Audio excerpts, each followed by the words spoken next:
معاكم دكتور محمد محروس.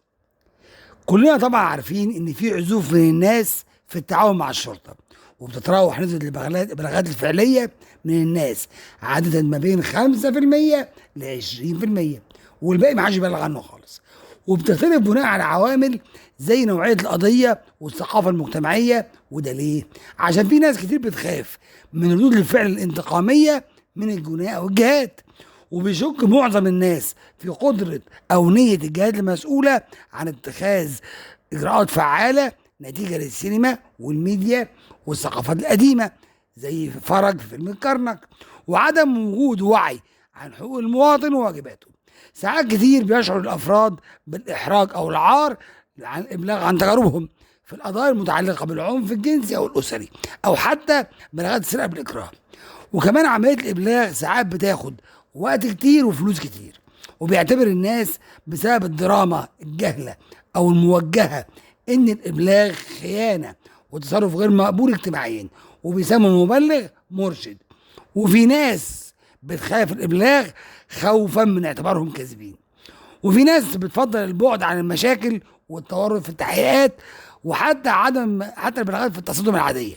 والأسباب دي بتسلط الضوء على أهمية تعزيز الثقة في النظام العدلي والإداري، وتوفير قنوات آمنة وسهلة للإبلاغ، وزيادة التوعية حول أهمية الإبلاغ والتأثير الإيجابي على المجتمع. وده كمان بيقلل الشعور بالمواطنة والانتماء للبلد، اللي بيعتبره ضابط الشرطة ضابط احتلال مش مصري، وساعات يخبوا المجرم ويضلوه الضابط بلا أي منفعة. واللي بيساعد الضبط على ضبط المجتمع بيعتبروه مرشد. ده حتى الناس بتبلغ بعضها بالاشارات على الطرق السريعه ولو في لجنه امنيه. وكمان الناس بتشوف حراميه الكهرباء بيسرقوا من الاعمده وبيعطلوا الكهرباء عليهم وما يبلغوش عليهم. المهم، انا كنت مقدم المقترح ده كمشروع لرساله الدكتوراه بتاعتي من سنين، وقدمته ولسه تحت الدراسه. الفكرة بتتلخص في عمل سايت أو ابلكيشن للوزارة للتفاعل الفوري مع المواطن، وده عشان نقلل عزوف المواطن عن الإبلاغ عن الانحرافات والمخالفات سواء في الشارع أو بين رجال الشرطة، لوجود إعلام مسيء سواء في الإعلام الموجه أو وسائل التواصل الاجتماعي المدعومة بشكل منظم لخلق عداء مع وزارة الداخلية، وتكبير حجم المشكلات الصغيرة وخلق عدم ثقة في الوزارة اللي بتعمل شغل ضخم جدا بإمكانيات متواضعة. وكمان لسوء تعامل بعض العناصر الشرطية وعدم جديتهم في فحص البلاغات، الأمر اللي عمل حاجز ضخم بين وزارة الداخلية والناس اللي بتقوم على خدمتهم حتى بالإبلاغ. هنعمل غرفة عمليات إلكترونية تبع وزارة الداخلية وتكون موزعة على جميع مناحي الجمهورية لاستقبال البلاغات بالشكل المصور أو الفيديو، بحيث يكون البلاغ مزيل بشكل إلكتروني بالأبليكيشن بالموقع، من غير اهتمام بتفاصيل المبلغ، عشان نطمن المواطن على عدم إضاعة وقته أو التنكيل بيه سواء من مشكو في حقه أو من بعض المستثمرين في الجهاز. وفي حالة نجاح الابلكيشن بأمر الله هنقوم بوضع تحديث صغير يتطلب البيانات تشغيل البلاغ. وتقوم غرف العمليات دي بتوزيع البلاغات على الأماكن المختصة على الفور، والربط مع المكتب بتاع السيد المفتش الداخلية للرد الفوري على البلاغات عن طريق نفس الابلكيشن، وما يتمش غلق البلاغ غير بعد الرد من ايه اللي حصل فيه. وطبعا هيكون مفيد جدا في بلاغات السير عكس اتجاه، قطع الطرق، تخطي اشارات المرور، اصابه حد والهرب، حوادث السير العاديه، القيام بتعطيل الطرق عشان مثلا ننتظر معاينه هنصورها فيديو ونبعتها. وكمان هيبقى عندنا سهوله في فحص البلاغات التعدي على الطريق العام، زي وضع بقى الناس الباعة الجاهلين وغيرهم، وده اللي هو المفروض مسؤول عنه شرطه المرافق. كمان التعاون الجدي في ضبط تجار المخدرات اللي بيقوموا بارشاء بعض العناصر الفاسده او بيستخبوا من وقت لاخر، ويجي الظابط ما يلاقيش حاجه، او الظابط مش قادر يجري وراهم مش عارف هما فين. لو حضرتك بعت ده هيبقى مكانه محدد وتاريخه محدد وكل حاجه محدده ومتصور، فبالتالي هنرفع مستوى الثقه بين المواطن ووزاره الداخليه. كمان هنحرك اقرب ضابط شرطه من خدمات قريب من موقع الحدث لتحقيق الردع الفوري وكمان ممكن نطور الابلكيشن عشان الناس بره مصر. احنا الدوله الوحيده في العالم اللي عندها 187 سفاره حوالين العالم كله. ممكن المصري في اي مكان في العالم يبعت رساله او فيديو باللي هو واقع فيه، ويتحرك حد من السفاره للمواطن المصري، اللي هيخلي الناس تشعر فعلا اننا دوله قويه، وان فعلا حاجه مسافه السكه بيتحقق، والدوله بتشوف ناسها، ومش هتكلف الدوله اي حاجه، لان موظفين السفارات بيشتغلوا عشان خدمه المصريين في الخارج. والفائده هنا هتكون سرعه فحص البلاغات والتعامل معاها بمنتهى الجديه تحت تطبيق العداله الناجزه في الرد على المواطن المبلغ في خلال وقت ضيق، رقابه التطبيق عن طريق جهه زي التفتيش او الامن العام لانجاح التطبيق والرد الصادق السريع على البلاغات.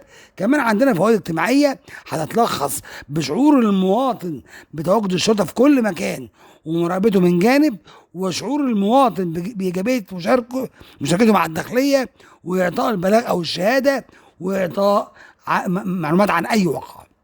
في طبعا مميزات امنيه ان بيشيلوا هواتف ذكيه في مصر ما بيقلوش عن 70 مليون مواطن، وبيستخدموا 3 جي او 4 جي مش اقل من 97 مليون خط بناء على معلومات من الشركات الاربعه. ولو كان المستهدف 10% بس من المستخدمين، هيبقى عندنا على الدوام وبصفه منتظمه ما لا يقل عن 7 مليون مشارك ومراقب على مستوى الجمهوريه، الامر اللي بيفوق عدد العاملين في نفس الغرض بالوزاره باكثر من 20 ضعف، غير انهم متحركين. كمان هيبقى عندنا كشف عن المقصرين في عملهم، والكشف عن السريع عن المنحرفين والمتكاسلين بالجهاز ككل، وهنقلل من دخول على المواقع المناهضه للوزاره بوجود موقع بديل مؤثر اللي هم عايزين اصلاح مش تشهير. هنحقق العداله الناجزه، وده هيتحقق باستقبال البلاغ الخاص بالمواطن والرد عليه بمنتهى السرعه، رفع قيمه المواطنه وانتماء، لان المواطن هيشعر بانه بلاغه بيحترم. وهنفعل القانون بشكل يناسب المستجدات التقنيه، ونبطل الاجراءات المعقده المهدره للوقت في استقبال البلاغات وتعطيل المواطن. كمان هنبلغ عن البلاغات، هيبقى عندنا بلاغات او تكاسل العاملين بالشكل اللي مفيش تردد من المواطن عن الابلاغ عن اي مخالفه ايا كان حجمها، وانتظار رد فعل الوزاره عليها، وقياس جديه واحترام وقت المواطن. هيبقى في تعامل بجديه مع البلاغات، زي الاشخاص اللي بيخزنوا مواد غذائيه لرفع سعرها ويعطشوا السوق، مش منطقي انها اتخزنت لوحدها، ففي عمال وسواقين وجيران ومره شافوا الواقعه بس قالوا انا مالي، وخافوا من بطش المخالفين.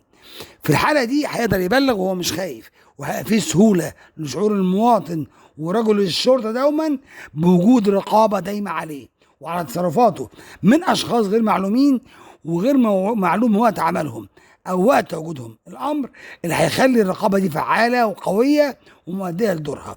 كمان عدم وجود تكلفه كبيره تحملها ميزانيه الوزاره، لان المشروع ملوش تكلفه تقريبا. كمان هيبقى عندنا تفعيل لدور الشرطه المجتمعيه، ان المواطن يشعر انه من الشرطه، لان المواطن لو شعر ان هو شرطي هو هيشعر بالفخر لتعاونه في التخلص من الفاسدين. كمان الناس اللي عايشين في الخارج هيحسوا ان الدوله متابعاه، وانها فانوس سحري لحمايه المواطن بره القطر. وممكن كمان نعمل حافز الكتروني عن طريق الشركه الخاصه اللي هتقوم بعمل ابلكيشن اللي هتستفيد من الاعلانات عليه، هتقوم بتقديم هدايا من باقات انترنت او اجهزه تليفونات او رصيد للتشجيع على المشاركه بنظام النقط دون تكبيد الوزاره اي مصروفات. اللي بقوله ده يا جماعه موجود في بعض الدول، واتمنى ان يكون كلامي لا استحسان من حضراتكم والجهات المسؤوله، علما بان تكلفه المشروع مش هتزيد عن 50,000 جنيه، يعني كلام فاضي. لو مشروع ظاهر لحضرتك كحلم جميل خلينا نسعى لتحقيقه، وبجد هيفرق كتير. وهنعمل ابلكيشن ده ونسميه مصر شايفاك، عشان فعلا مصر شايفاك. ربنا يساعد مصر ويحمي مصر والمصريين.